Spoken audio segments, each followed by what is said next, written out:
శ్రీవారి భక్తులకు భగవంతుడిని వైసీపీ దూరం చేసిందని జనసేన ఎమ్మెల్సీ నాగబాబు విమర్శించారు. ఈ మేరకు ఆయన ఒక వీడియో విడుదల చేశారు.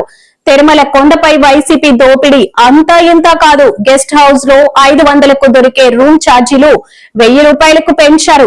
ఏ మాఫియాని సంతోష పెట్టడానికి ఇలా చేశారో ప్రజలకు తెలుసన్నారు.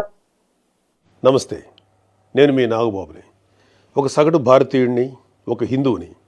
అదేంటి మీరంతా నాస్తికుడు అనుకుంటున్న నాగబాబు హిందువుని అంటున్నాడని అనుకుంటున్నారా?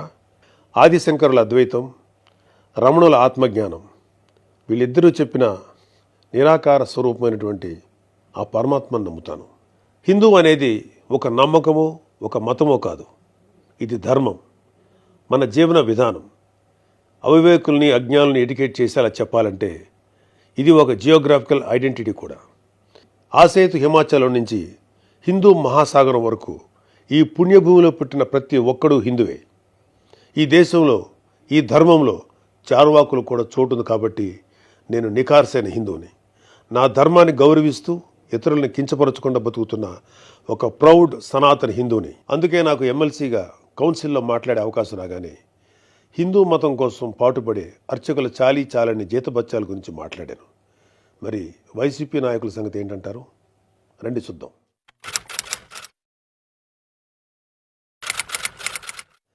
సెప్టెంబర్ 6, 2020 అంతర్వేది శ్రీ లక్ష్మీ నరసింహస్వామి వారి రథం దగ్ధమైన రోజు.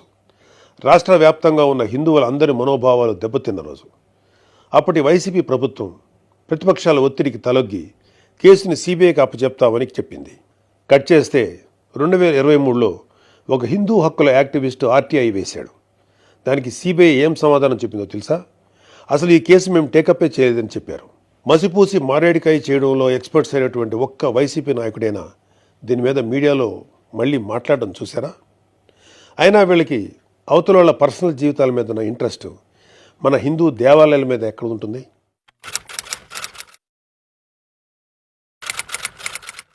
డిసెంబర్ 2020 రామతీర్థం రాముడు మనకు ఒక దైవం.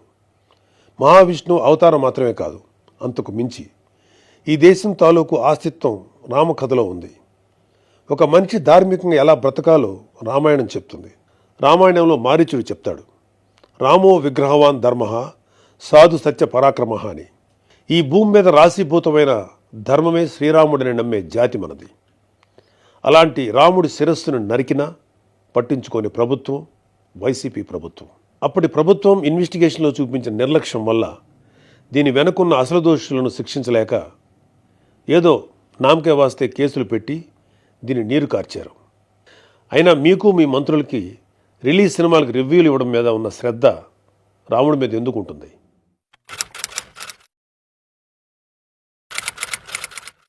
జనవరి 22, 2024 అయోధ్య రామమందిరం ఇనాగ్రేషన్ కొన్ని దశాబ్దాల సుదీర్ఘ న్యాయ పోరాటం తర్వాత, కొన్ని వందల మంది బలిదానాల తర్వాత హిందువులు కలలు కన్న రామమందిరం కల సాకారమైంది. దేశమంతా ఒక పండగలాగా దీన్ని సెలబ్రేట్ చేసుకున్నారు. మన రాష్ట్రం నుంచి పవన్ కళ్యాణ్ గారు, చంద్రబాబు నాయుడు గారు కూడా వెళ్ళి అందులో పాలు పంచుకున్నారు. కానీ ఈరోజు హిందువుల మీద ఎక్కడ లేని ప్రేమ వలకపోస్తున్న వైసీపీ నాయకుడు గారు కనీసం ఫార్మాలిటీకైనా ఒక ట్వీట్ కానీ ఒక వీడియో బయట కానీ పెట్టారా? పోనీ మీ స్టాండ్ ఏంటో ఓపెన్గా ప్రజలకు చెప్పే దమ్ము అయినా మీకుందా? మీకు వ్యతిరేకించే ధైర్యం లేదు. అలా అని అభినందించే సంస్కారం అంతకంటే లేదు. వెరసి మీ మనసులో హిందువుల మీద కుళ్ళు కుతంత్రాలు తప్ప ఇంకేమీ లేవు. టీటీడీ భక్తులకి భగవంతుడిని దూరం చేసిన వైసీపీ పూట గడవని పేదవాడి దగ్గర నుంచి వజ్రాల కిరీటాలు చేయించే కోటీశ్వర్ల వరకు అందరి కోరిక ఒకటే, ఆ కలియుగ దైవమైన వెంకటేశ్వర స్వామివారి దర్శనం ఏడాదికి ఒకసారైనా చేసుకోవాలని.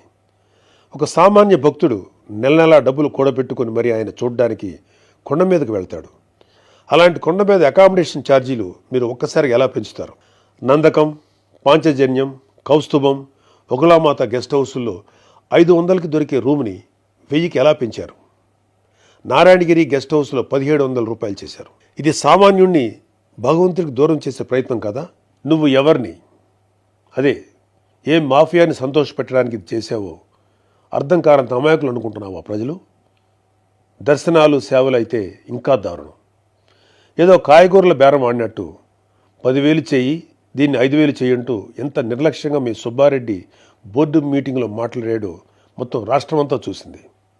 అంత చులకన మీకు హిందువులంటే. ఇకపోతే తిరుమల మీద నువ్వు చేసిన దోపిడీ అంతా ఇంత కాదు. ఒకే ఒక ఉదాహరణ చెప్పాలంటే టీటీడీ కామన్ గుడ్ ఫండ్కి ఇచ్చే కాంట్రిబ్యూషన్ 2.5 కోట్లు ఉండేది. దీన్ని సెప్టెంబర్ 2021లో 50 కోట్లకు ఒక్కసారిగా పెంచేశాం. అసలు ఇక్కడే కాదు, ఎక్కడ కొండ కనపడినా గుండు కొట్టేయాలనుకోవడమేగా మన అలవాటు.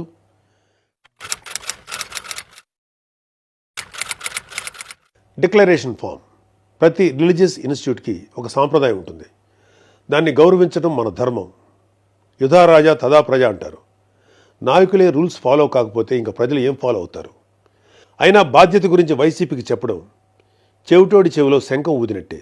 పవన్ కళ్యాణ్ గారు ఆయన కూతురు పొలినాని తిరుమల తీసుకువెళ్ళినప్పుడు ఆ అమ్మాయి మైనర్ అయినా కూడా ఒక గార్డియన్గా ఆ అమ్మాయి తరఫున డిక్లరేషన్ ఇచ్చారు.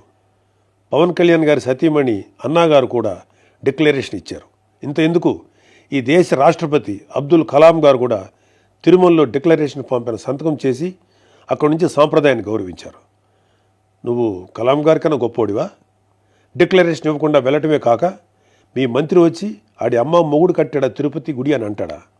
అలా తలపొగురు మాటలు మాట్లాడితేనే జనాలు 151లో మధ్యన 5 తీసేసి 11 ఇచ్చారు. అయినా నువ్వు ఏమైనా మారావా? లేదు. డిక్లరేషన్ అడిగారు అని తిరుమల పర్యటన క్యాన్సిల్ చేసుకున్న చరిత్ర ఉంది. అయినా సెక్యులర్ ప్లేస్కి రిలీజియస్ ప్లేస్కి తేడా తెలియని నిన్ను ఎడ్యుకేట్ చేయటం మా వల్ల కాదు. ఇక ఫైనల్గా మన కల్తీ నెయ్యి వ్యవహారం గురించి చెప్పాలి. పాపం ఈరోజు డోసు ఎక్కువైనట్లుంది, రేపు మాట్లాడు.